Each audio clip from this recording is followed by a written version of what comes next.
എല്ലാവർക്കും നമസ്കാരം. 2024-25 Saint Joseph L P school രണ്ടാംകളവിന്റെ വാർഷിക റിപ്പോർട്ട് ഏവരുടെയും സമക്ഷം അവതരിപ്പിക്കുന്നു. രണ്ടാംകളവിന്റെ അക്ഷര സ്വപ്നങ്ങൾക്ക് വർണ്ണച്ചിറകുകൾ നൽകി saint Joseph L P school പാഠ്യേതര പ്രവർത്തനങ്ങളിലുള്ള തങ്ങളുടെ മികവ് തെളിയിച്ചുകൊണ്ട് മുന്നേറിക്കൊണ്ടിരിക്കുന്നു. അയ്യങ്കുന്ന് മലനിരകളിലെ കളിതട്ടുംപാറ, തുണിമരം, മാടത്തോട്, രണ്ടാംകടവ് പ്രദേശങ്ങളിലെ കുഞ്ഞുങ്ങളെ ഐക്യതയുടെ അധികാരത്തിൽ നിന്ന് കൈപിടിച്ചുയർത്താൻ കളിതട്ടുംപാറ എന്ന കുഞ്ഞിൻ മുകളിൽ ഫാദർ മാത്യു തെക്കേക്കുളത്തിന്റെ നേതൃത്വത്തിൽ 1976 ഈ വിദ്യാലയം സ്ഥാപിതമായി. 49ാം വാർഷികം ആഘോഷിക്കുന്ന ഈ ധന്യ നിമിഷത്തിൽ മാത്യു തെക്കേക്കുളത്തിൽ അച്ഛന്റെ പാവന സ്മരണയ്ക്ക് മുമ്പിൽ പ്രണാമം അർപ്പിക്കുന്നു. പള്ളിയോടൊപ്പം പള്ളിക്കൂടം എന്ന ആശയം നടപ്പിലാക്കിക്കൊണ്ട് 1994 ഫാദർ മാത്യു ആശാരിപ്പറമ്പിലിന്റെ നേതൃത്വത്തിൽ കൂടുതൽ സൗകര്യപ്രദമായ രണ്ടാംകടവിന്റെ മടിത്തട്ടിൽ ഇപ്പോഴുള്ള ഈ കെട്ടിടത്തിൽ വിദ്യാലയം പ്രവർത്തനം ആരംഭിച്ചു. സ്കൂളിന്റെ ശൈശവദശയിൽ സ്കൂളിനെ നയിച്ച ആശാരിപ്പറമ്പിൽ അച്ഛനെ ഈ അവസരത്തിൽ നന്ദിയോടെ സ്മരിക്കുന്നു. കാലാകാലങ്ങളിൽ ഈ വിദ്യാലയത്തിന് നേതൃത്വം നൽകിയ എല്ലാ വൈദിക ശ്രേഷ്ഠരെയും ഈ അവസരത്തിൽ നന്ദിയോടെ ഓർക്കുന്നു. ഈ വിദ്യാലയത്തിന്റെയും നാടിന്റെയും വികസനത്തിനായി പരിശ്രമിച്ച രക്ഷിതാക്കളെയും പൂർവികരെയും നന്ദിയോടെ സ്മരിക്കുന്നു. ഈ വിദ്യാലയത്തിന്റെ പാഠ്യേതര പ്രവർത്തനങ്ങൾ നേതൃത്വം നൽകിയ എല്ലാ പ്രധാന അധ്യാപകരെയും സ്മരിക്കുന്നു.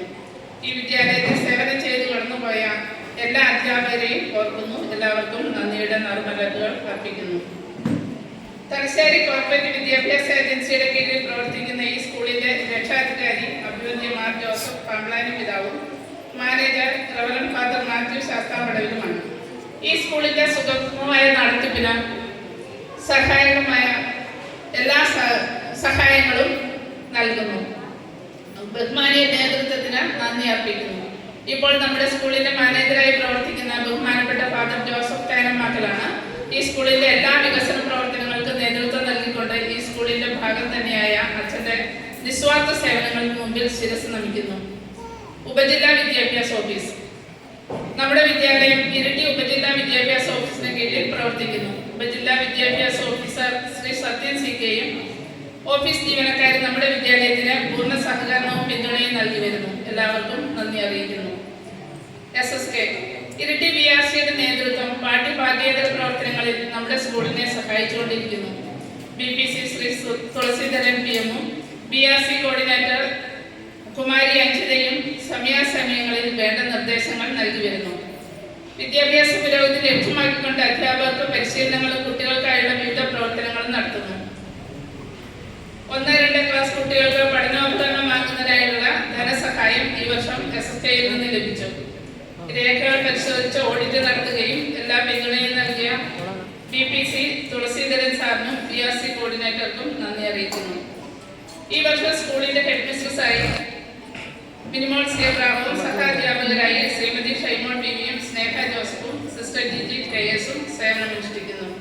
രാവിലെ 8:45 സ്കൂളിലെത്തുന്ന അധ്യാപകർ മുഴുവൻ സമയം കുട്ടികളോടൊത്ത് ചെലവഴിക്കുകയും അവർക്ക് ആവശ്യമായ പിന്തുണയും സഹായവും നൽകുകയും ചെയ്യുന്നു. എല്ലാ അധ്യാപകർക്കും അവരുടെ നിസ്വാർത്ഥ സേവനത്തിന് നന്ദി പറയുന്നു. വിദ്യാർത്ഥികൾ ഈ വർഷം ആകെ 35 കുട്ടികൾ ഈ വിദ്യാലയത്തിൽ വിദ്യ അഭ്യസിക്കുന്നു. ജീവിത സൗകര്യങ്ങളുടെ അപര്യാപ്തതയും കാട്ടുമൃഗങ്ങളുടെ ശല്യവും മൂലം ഇവിടെ നിന്ന് കുടുംബങ്ങൾ മാറി താമസിക്കുന്നത് കുട്ടികൾ കുറയാൻ കാരണമായിട്ടുണ്ട്. ഈ വർഷത്തെ സ്കൂൾ ലീഡറായി നോബൽ ജോസഫും ഡെപ്യൂട്ടി ലീഡറായി എസ്തർ എലിസബത്ത് സബാനും തെരഞ്ഞെടുക്കപ്പെട്ടു. സ്കൂൾ ശുചിത്വ മിഷൻ അംബാസിഡർമാരായി ജുവാൻ മിനുവും ഇവാഞ്ചലിൻ റോസും പ്രവർത്തിക്കുന്നു. ബുധൻ ഒഴികെയുള്ള ദിവസങ്ങളിൽ കുട്ടികൾ യൂണിഫോം ധരിക്കുന്നു. തിങ്കൾ ചൊവ്വ ദിവസങ്ങളിൽ മലയാളം അസംബ്ലിയും വ്യാഴാഴ്ച ഇംഗ്ലീഷ് അസംബ്ലിയും നടത്തുന്നു. ഓരോ ആഴ്ചയും ഓരോ ക്ലാസിന്റെ നേതൃത്വത്തിൽ നടത്തുന്ന അസംബ്ലിയും പത്രവായന, കവിതാലാപനം, പൊതുവിജ്ഞാന ക്വിസ്, കടങ്കഥാ മത്സരം, പുസ്തക വായന, പുസ്തക പരിധി എന്നിവയും നടത്തുന്നു. ഓരോ ആഴ്ചയും ക്ലാസ് ലീഡേഴ്സ് മീറ്റിംഗ് കൂടുകയും ആ ആഴ്ചത്തെ പ്രവർത്തനങ്ങൾ വിലയിരുത്തുകയും ചെയ്യുന്നു. 2 ആഴ്ച കൂടുമ്പോൾ ഡ്രീംസ് ഓഫ് രണ്ടാംകടവ് എന്ന പേരിൽ പത്രം തയ്യാറാക്കുന്നു.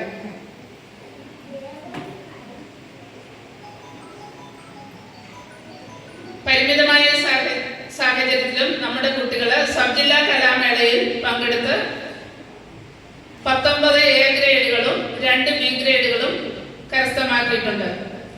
അതുപോലെ തന്നെ ശാസ്ത്രമേളയിൽ 18 എ ഗ്രേഡുകളും 4 ബി ഗ്രേഡുകളും നമുക്ക് ലഭിച്ചു. ഈ സാഹചര്യത്തിൽ 35 കുട്ടികളെ വെച്ച് ഇത്രയും വലിയ നേട്ടങ്ങൾ കൊയ്യാൻ കഴിഞ്ഞത് അധ്യാപകരുടെയും രക്ഷിതാക്കളുടെയും പൂർണ്ണ പിന്തുണയും സഹകരണവും മൂലമാണ്. വിലമതിക്കാനാവാത്ത നേട്ടങ്ങൾ നേടിത്തന്ന കുട്ടികൾക്കും രക്ഷിതാക്കൾക്കും അധ്യാപകർക്കും നന്ദിയും അഭിനന്ദനങ്ങളും അറിയിക്കുന്നു. സ്റ്റാഫ് കൗൺസിൽ 2024 മെയ് മാസത്തെ സ്റ്റാഫ് കൗൺസിൽ ചേർന്ന് 2024-25 വർഷത്തേക്കുള്ള പ്രവർത്തനങ്ങൾക്ക് രൂപം നൽകി സ്കൂൾ പ്രവർത്തന കലണ്ടർ തയ്യാറാക്കുകയും ഭാരവാഹികളെ തെരഞ്ഞെടുക്കുകയും ചെയ്തു. PTA ജൂൺ മാസത്തിൽ ചേർന്ന PTA ജനറൽ ബോഡിയിൽ ഈ വർഷത്തെ പ്രവർത്തനങ്ങൾ ചർച്ച ചെയ്ത് PTA ഭാരവാഹികളെ തെരഞ്ഞെടുത്തു. PTA പ്രസിഡന്റായി Shri Saban K George, MPTA president Shrimati Shiny Biju എന്നിവർ തെരഞ്ഞെടുക്കപ്പെട്ടു. എക്സിക്യൂട്ടീവ് അംഗങ്ങൾക്ക് പുറമെ PTA പ്രസിഡന്റ്, MPTA പ്രസിഡന്റ് പുറമെ എക്സിക്യൂട്ടീവ് അംഗങ്ങളായി 10 പേരെ തെരഞ്ഞെടുക്കുകയുണ്ടായി. ഓരോരുത്തരുടെ പേര് വായിക്കാൻ താമസമായതുകൊണ്ടാണ്. ഈ വർഷം ജൂൺ, ഓഗസ്റ്റ്, ഒക്ടോബർ മാസങ്ങളിലായി 4 പൊതുസമ്മേളനങ്ങളും 8 എക്സിക്യൂട്ടീവ് മീറ്റിങ്ങുകളും നടന്നു. കൂടാതെ എല്ലാ മാസങ്ങളിലും കുട്ടികളുടെ പഠന നിലവാരം വിലയിരുത്തുന്നതിനായി CPTA നടത്തുന്നു. രക്ഷിതാക്കൾക്കായി സ്വാതന്ത്ര്യ ദിന ക്വിസ്, ഓണക്കളികൾ മത്സരം, കേക്ക് ചലഞ്ച് എന്നിവ നടത്തുകയും സമ്മാനങ്ങൾ നൽകുകയും ചെയ്തു. സ്കൂളിൽ നടത്തിയ പലഹാരമേള രക്ഷിതാക്കൾ വൻ വിജയമാക്കി തീർത്തു. സ്കൂളിന്റെ സുഗമമായ നടത്തിപ്പിന് ആവശ്യമായ തീരുമാനങ്ങൾ എടുക്കുകയും അധ്യാപകരോടൊത്ത് ചേർന്ന് പ്രവർത്തിക്കുകയും ചെയ്ത PTA പ്രസിഡന്റ് സെബാൻ കെ ജോർജിന്റെയും MPTA പ്രസിഡന്റ് ഷൈനി ബിജുവിന്റെയും നേതൃത്വത്തിലുള്ള എല്ലാ അംഗങ്ങളെയും അഭിനന്ദിക്കുകയും നന്ദി രേഖപ്പെടുത്തുകയും ചെയ്യുന്നു. ഗ്രാമപഞ്ചായത്ത് വിദ്യാലയത്തിന്റെയും കുട്ടികളുടെയും സമഗ്രമായ വികസനത്തിനും വളർച്ചയ്ക്കും വേണ്ടി അയ്യമ്പത് ഗ്രാമപഞ്ചായത്ത് സജീവമായി ഇടപെടലുകൾ നടത്തുന്നു. പഞ്ചായത്ത് പ്രസിഡന്റ് ശ്രീ കുര്യാച്ചൻ പൈപ്പള്ളിക്കുന്നേലിന്റെ നേതൃത്വത്തിലുള്ള ഭരണസമിതി ഈ വർഷം നമ്മുടെ സ്കൂളിന് ടോയ്ലറ്റിനുള്ള ഫണ്ട് പാസാക്കി തരികയും ഈ സാമ്പത്തിക വർഷം തന്നെ അതിന്റെ പണി പൂർത്തിയാക്കുമെന്ന ഉറപ്പും തന്നിട്ടുണ്ട്. സ്കൂളിന്റെ പേരിലും നാടിന്റെ പേരിലുമുള്ള നന്ദി അറിയിക്കുന്നു. സ്കൂൾ സമ്പൂർണ്ണ ശുചിത്വം പാലിക്കുന്നതിനായി വേണ്ട നിർദ്ദേശങ്ങൾ നൽകുകയും ശുചിത്വ മിഷൻ നടത്തിയ പരിശോധനയിൽ നമ്മുടെ സ്കൂളിന് A ഗ്രേഡ് ലഭിക്കുകയും ചെയ്തു. മാസത്തിലൊരിക്കൽ പഞ്ചായത്ത് പ്രസിഡന്റ് നേതൃത്വത്തിൽ ചേരുന്ന PEC മീറ്റിംഗിൽ വിദ്യാലയ പ്രവർത്തനങ്ങൾ വിലയിരുത്തുകയും വിവിധ വികസന പ്രവർത്തനങ്ങൾ ആസൂത്രണം ചെയ്ത് നടപ്പിലാക്കുന്നതിനുള്ള പ്രോത്സാഹനം നൽകുകയും ചെയ്യുന്നു. വാർഡ് മെമ്പർ ശ്രീമതി എൽസമ്മ ചേന്നംകുളം സ്കൂളിന്റെ എല്ലാ പ്രവർത്തനങ്ങളിലും സജീവ സാന്നിധ്യമാണ്. പ്രസിഡന്റ് ശ്രീ കുര്യാച്ചൻ പൈപ്പള്ളിക്കുന്നേലിനും മെമ്പർ ശ്രീമതി എൽസമ്മ ചേന്നംകുളത്തിനും സ്കൂളിന്റെ പേരിൽ നന്ദി അറിയിക്കുന്നു. സ്കൂൾ ഉച്ചഭക്ഷണ പദ്ധതിയിൽ സ്കൂളിലെ മുഴുവൻ വിദ്യാർത്ഥികളും പങ്കാളികളാണ്. ഗവൺമെന്റ് നിർദ്ദേശപ്രകാരം എല്ലാ ദിവസവും ചോറും 2 തരം കറികളും നൽകുന്നു. ചൊവ്വ, വ്യാഴം ദിവസങ്ങളിൽ പാലും ബുധനാഴ്ച മുട്ടയും നൽകുന്നു. കൂടാതെ മാസത്തിൽ 3 തവണയെങ്കിലും ചിക്കൻ നൽകി വരുന്നു. വിശേഷ ദിവസങ്ങളിൽ ബിരിയാണിയും പായസവും കുട്ടികൾക്ക് നൽകുന്നുണ്ട്. എല്ലാ മാസത്തിന്റെയും അവസാന ദിവസം ഉച്ചഭക്ഷണ കമ്മിറ്റി കൂടി പ്രവർത്തനങ്ങൾ വിലയിരുത്തുകയും അടുത്ത മാസത്തെ മെനു അംഗീകരിക്കുകയും ചെയ്യുന്നു. ഉച്ചഭക്ഷണം പാകം ചെയ്യുന്നത് ശ്രീമതി മേരി പെരുമ്പാട്ടാണ്. സ്വാദിഷ്ടമായ ഭക്ഷണം തയ്യാറാക്കി ഞങ്ങളുടെ മനസ്സും വയറും നിറയ്ക്കുന്ന മേരി ചേച്ചിക്ക് കുട്ടികളുടെയും രക്ഷിതാക്കളുടെയും സ്കൂളിന്റെയും പേരിൽ നന്ദി അറിയിക്കുന്നു. മതബോധന സന്മാർഗ ശാസ്ത്രം ക്ലാസുകൾ ഈ സ്കൂളിൽ എല്ലാ ആഴ്ചയിലും ചൊവ്വ, വ്യാഴം ദിവസങ്ങളിൽ നടക്കുന്നു. കുട്ടികളിൽ ഈശ്വരവിശ്വാസം, ഉയർന്ന ധാർമ്മിക മൂല്യവും വളർത്താൻ ഈ അവസരം ഉപയോഗപ്പെടുത്തുന്നു. കോർപ്പറേറ്റ് തലത്തിൽ നടത്തിയ വേദപാഠ സ്കോളർഷിപ്പ് പരീക്ഷയിൽ 2ാം ക്ലാസ്സിലെ ജോൺ ബിജു എന്ന കുട്ടി 2nd റാങ്ക് നേടി നമ്മുടെ സ്കൂളിന്റെ അഭിമാനമായി തീർന്നിട്ടുണ്ട്. സന്മാർഗശാസ്ത്ര പരീക്ഷയിൽ കുട്ടികൾക്ക് നല്ല മാർക്കുകൾ കരസ്ഥമാക്കാൻ കഴിഞ്ഞു. നല്ല അച്ചടക്കവും വിനയും അനുസരണശീലവും പ്രകടിപ്പിക്കുന്ന ഏബൽ ജോസഫ് ഷിജുവിനെ best conduct of the year ആയി തെരഞ്ഞെടുത്തു.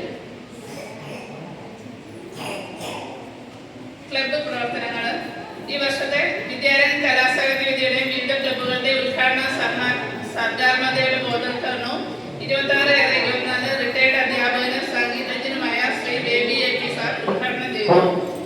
ADSU ക്ലബ്ബ് ലഹരി വിരുദ്ധ സന്ദേശം നൽകിക്കൊണ്ട് ജൂൺ 26-ന് ശ്രീമതി സാലിമ ആന്റണി റിട്ടയർഡ് അധ്യാപിക ഉദ്ഘാടനം ചെയ്തു. ഗണിത ക്ലബ്ബ്, പരിസ്ഥിതി ക്ലബ്ബ് തുടങ്ങിയ വിവിധ ക്ലബ്ബുകളും അന്നേ ദിവസം ഉദ്ഘാടനം ചെയ്യുകയുണ്ടായി. ലൈബ്രറി വായനയ്ക്ക് പ്രാധാന്യം നൽകുന്ന പ്രവർത്തനങ്ങളാണ് ഈ വർഷം നൽകിയത്. എല്ലാ ക്ലാസ്സിലും ക്ലാസ് ലൈബ്രറി ഉണ്ട്. എല്ലാ കുട്ടികളെയും മികച്ച വായന ലക്ഷ്യം നേടുന്നതിനായി വായന അമ്മയിലൂടെ എന്ന പദ്ധതി നടപ്പിലാക്കി. വീടുകളിലേക്ക് അമ്മയ്ക്കും കുട്ടിക്കും വായിക്കാനുള്ള പുസ്തകം കൊടുത്തു വിടുകയും ചെയ്യുന്നു. സ്കൂൾ ലൈബ്രറിയിൽ ഏകദേശം 800ഓളം പുസ്തകങ്ങളുണ്ട്. അവ ഫലപ്രദമായി ഉപയോഗിക്കുന്നുണ്ട്. കമ്പ്യൂട്ടർ പഠനവും സ്മാർട്ട് ക്ലാസ് റൂമും ഫലപ്രദമായി തന്നെ നമ്മൾ ഉപയോഗിക്കുന്നുണ്ട്. വിവിധ ദിനാചരണങ്ങൾ എല്ലാം അതിൻ്റെതായ പ്രത്യേകതകളോടുകൂടെ നമ്മൾ ആചരിക്കുന്നു.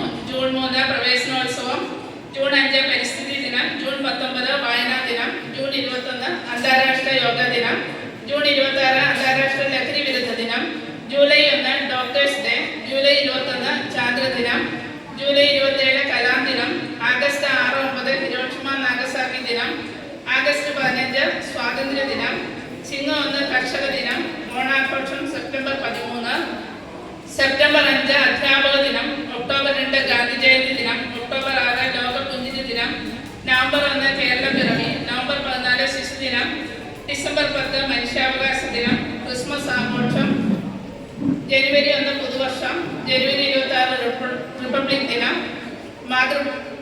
ജനുവരി 30 രക്തസാക്ഷി ദിനം, മാതൃഭാഷാ ദിനം, പിന്നെ മറ്റ് കുട്ടികളുടെ പിറന്നാൾ ദിനങ്ങളെല്ലാം പൂക്കള സമ്മാനങ്ങൾ നൽകി ആഘോഷിക്കുന്നു. എല്ലാം വിശദമായിട്ട് റിപ്പോർട്ടിലുണ്ട്. വായിക്കാൻ സമയം ചുരുക്കിയാണ് ഇത് ദിനങ്ങൾ മാത്രം വായിച്ചു വരുന്നത്. എല്ലാം അതിൻ്റെതായ പ്രത്യേകതകളോട് തന്നെ നമ്മൾ ആഘോഷിച്ചിട്ടുണ്ട്.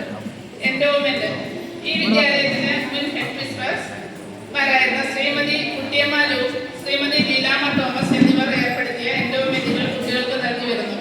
സ്കൂൾ വാർഷികത്തോടനുബന്ധിച്ച് നടക്കുന്ന സാംസ്കാരിക സമ്മേളനത്തിൽ വെച്ച് 1 മുതൽ 4 വരെ ക്ലാസ്സുകളിൽ പഠനത്തിൽ 1ാം സ്ഥാനം നേടുന്ന കുട്ടികൾക്ക് എൻഡോമെന്റുകൾ നൽകുന്നു. ഉപസംഹാരം: ലോകത്തെ മാറ്റിമറിക്കാൻ കഴിയുന്ന ഏറ്റവും ശക്തമായ ആയുധം വിദ്യാഭ്യാസമാണ്. ഓരോ വിദ്യാലയവും വിദ്യാഭ്യാസം എന്ന ആയുധം ശേഖരിച്ചു വെക്കുന്ന, തേച്ചുമിനുക്കിയെടുക്കുന്ന ആലയങ്ങളായി മാറണം എന്ന കാഴ്ചപ്പാടോടെ സെന്റ് ജോസഫിന്റെ ആരാമത്തിൽ നിന്ന് വിദ്യ നേടി പടിയിറങ്ങുന്ന ഓരോ വിദ്യാർത്ഥിയും ജീവിതയാത്രയിൽ അടിപതറാതെ മുന്നോട്ട് പോകാനുള്ള ആദ്യ പാഠങ്ങൾ സ്വായത്തമാക്കി തന്നെയാണ് പോകുന്നതെന്ന് നിസ്സംശയം പറയാൻ സാധിക്കും. പാഠ്യപാഠ്യേതര രംഗങ്ങളിൽ തങ്ങളുടേതായ ഒരു സ്ഥാനം ഉറപ്പിക്കാൻ അവർക്ക് കഴിഞ്ഞിട്ടുണ്ട്.